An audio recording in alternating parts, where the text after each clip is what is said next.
Hello everyone. So now I'm going to describe about naive Bayes algorithm.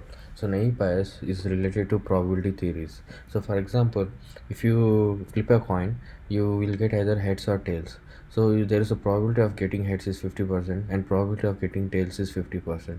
And also the heads event of head is independent of event of tails, and event of tails is independent of event of heads. So they are not dependent on each others. But for the probabilities where the events are dependent on each other, then we use this algorithm called naive Bayes. So, for example, today on sunny sky, if you see the cloud, so let's say the probability of appearance of cloud is 50%, and the rain causing of rain because of the cloud is 30%. So, the event of rain is dependent on the event of the cloud. So if you want to calculate the probability of rain because of the cloud, or the probability of cloud formation because of rain, so you can identify the such you can calculate such kind of dependent probabilities using this naive Bayes theorem. Now we'll see how to calculate practically in a notebook. Now let us see in my simple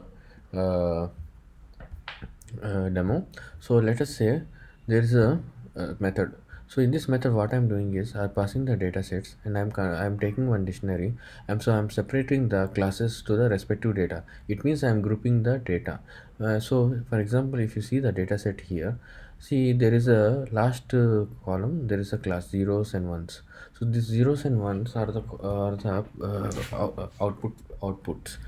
So here what I'm doing is when I'm getting this data set, I'm converting it to two groups like this. So all the zeros, all the columns which are zero as a one group, and all the ones are in another set of groups. So I'm grouping the given data sets. So here one of the important methods you need to understand is mean. Mean is something that when you pass on the numbers and you sum the numbers and you divide it, so you will get the mean. For example, you have three numbers, 1, 2 and 3. So when you sum these three numbers, 1 plus 2 plus 3 is 6. So 6, and number of numbers are 3. So when you have 6 divided by 3, you will get 2. That is means 2 is the mean for all the three numbers. And then we have next method called standard deviation. So deviation is the measure the how far the actual element is away from the mean. For example, for the given example, 1, 2, 3. If you see, take 1, and then you want to see the distance from the mean, which is 2. So 1 minus 2 is minus 1. And similarly, if you want to take an element, for example 3, and if you want to see the variation or the distance from the mean, 3 minus 2 is 1. Now, in order to reduce the dependency on this negative and positive sign, so what we'll do is we'll square the difference. The square the difference of all the elements from the mean, uh, and then divide with the number of elements. That's how we get the standard deviation. So in the down, what I'm doing is I'm summarizing. For given the value of vectors, I'm calculating the mean and then standard mean deviation and the number of elements. So here I have given a data set. So in this data set, so what I'm doing is I'm passing to this method.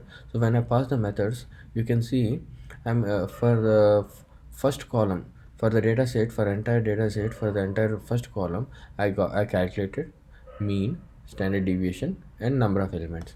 Now for the second column of an entire row data set, mean, standard deviation and number of elements. So that is how I'm calculating mean, standard deviation, and this will be used for calculating probabilities, which I'll show in the next few methods.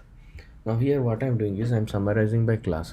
So summarizing class means what I'm doing is I'm separating the data into two classes, zeros and one. And after separating the into two groups, for each group I'm taking the first column and calculating mean, standard deviation and number of elements, and for the second column mean, standard deviation and number of elements. Similarly, I'm doing the same for the class 1. So first column means standard deviation and elements, and second column means standard deviation and number of elements. So when I do that, See, this is the how I'm getting the values. You can see the number of elements are 5 for each individual columns. So once I get that, I start calculating the probability. So this is how you calculate the probability when you get mean and standard deviation. So when you give an input, first you find the exponent. From exponent, you will calculate, you subtract the input from the mean and square it and divide it by square of standard deviation about 2, and the given result you again multiply with this particular formula. So once you multiply with this formula, you will get the probability. So for example, you take for example, if you take for input 1 and mean as 1 and the standard deviation as 1, you will get the probability like this. So again, if you calculate for input 2 and mean as 1 and standard deviation as 1, you will get the probability of 0.24. So similarly, you do it for other values, this you will get the probability. So this is how we will get the probability. This is how we calculate the probability from basing on the mean and standard deviation and the input. Now here what we are doing is, for given data set, we are trying to calculate the probability of class 0 and class 1. So here what we are doing is, we are getting the summaries of all data sets. So like for a class 0, for first column of and second column, we are getting mean, standard deviation and number of elements. The second, similarly for the for class 1 and for the first column and the second column. So like that we are getting the summaries. So once we get the summaries like this, we start calculating the probabilities. So probabilities, we take individual classes and we take individual summary of each column, and we calculate the probabilities. Once we calculate the probability, we sum those probabilities over the rows, and then finally we get probabilities of class 0 and class 1. So once you get the probabilities of class 0 and class 1, so you will come to know how for a given input, what is the probability of the existence of that uh, of the data as a as a given label or given class. So, for example, let's say you have a probability that in a color balls in a bag, that the presence of yellow is zero point 0.7. So, like then it means it belongs to yellow class. So, something like that, we use the probability to classify or predict. Now we'll see into the next example. So naive bias is the internally how it is used in several algorithms. So these are the certain examples. One of the example is Gaussian naive bias. So here what we are doing is, we are floating the iris data, and here what we are doing is, we are picking up the first four columns. We are dropping the last column and the first column, and we are considering this middle data part as the x, and then we are considering the last column as y values, so the classes. So now what we are doing is, we split the training data. So in the machine learning algorithms, whenever you get a data and when you are trying to predict a model, we use the data set from some similar data sets to test it. So here what we are doing is, we are using the factor 0.3. So it means we are separating the data, 30% of data for testing.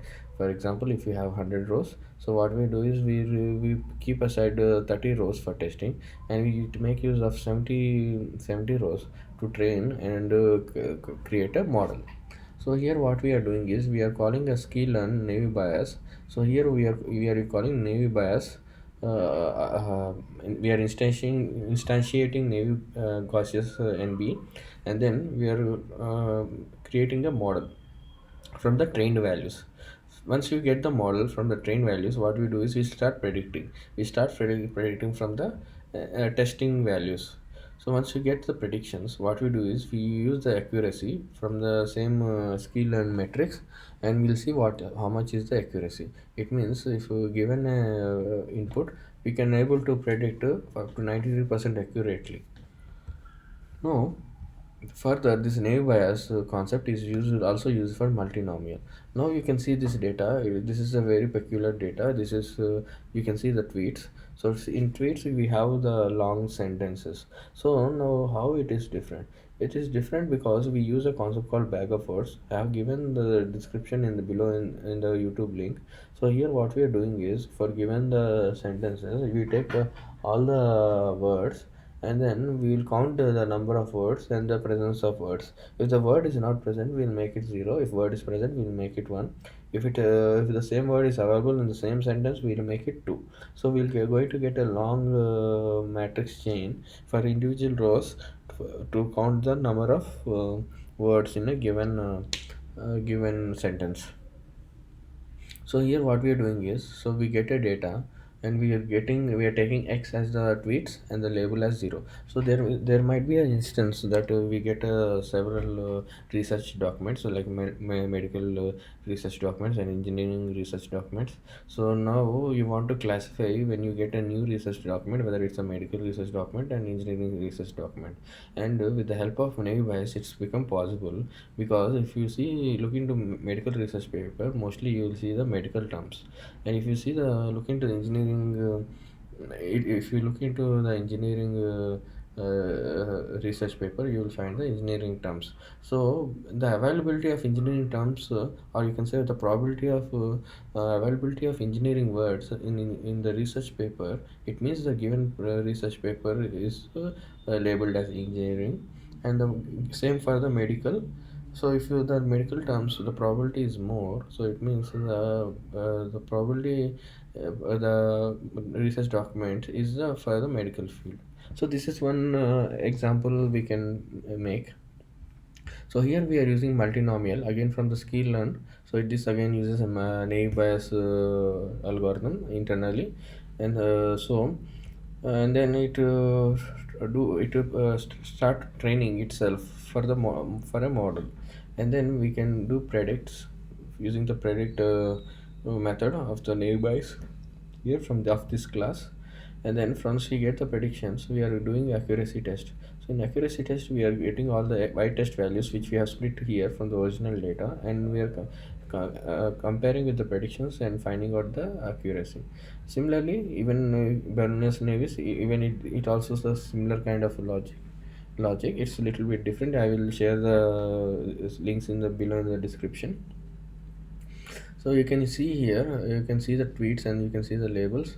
So you can see here, I'm again splitting the data. I'm again vectorizing the words.